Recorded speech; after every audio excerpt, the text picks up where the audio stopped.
Hello everyone, kumusta kayo? We just discovered this super affordable staycation in Tanay Rizal for just 3,000 pesos, good for 22 hours. And guess what? It's only 2 hours away from Metro Manila. So the big question is, sulit ba talaga? Let's go and find out.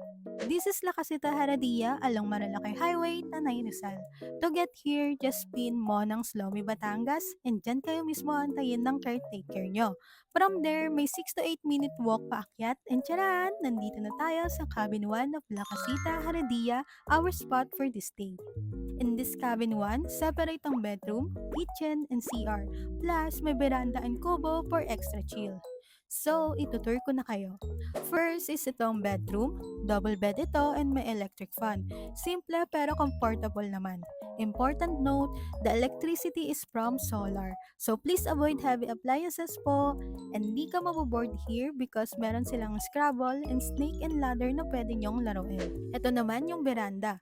May table and chairs, perfect for tambay and enjoying the mountain view. Then sa morning naman, may pag kayong makikita na super nakaka-relax habang humihigop ng kape. Hindi lang yan, perfect din ito for pictures. So, here's the kubo. Pwede rin kayong tumambay or kumain here. Actually, dito kami nag-dinner. Ito naman yung kitchen. Kompleto na lahat ng kitchen tools na need nyo and super linis pa. Tip, if marami kayong lulutuin, pwede kayong bumili ng gas for 250 pesos. If hindi, may isang pre-butane na pwede nyong gamitin. Kung ayaw nyong magluto, may mga kainan naman, like haruman. Dito kami nag-lunch and nag-dinner. Kung ayaw nyong pumunta sa resto, pwede kayong magpasuyo sa caretaker nyo. May additional charge lang na 100 pesos.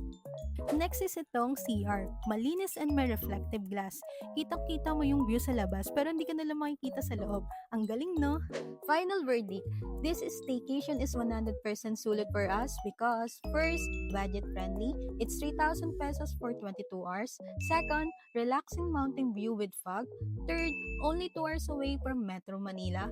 Fourth, solo nyo ang buong place, private and peaceful. So, kung gusto nyo ng quick nature escape without spending too much, La Casita Haradia is a great choice. Ayun lang everyone. Thank you. Ingat sa atin. See you on my next one. Ciao!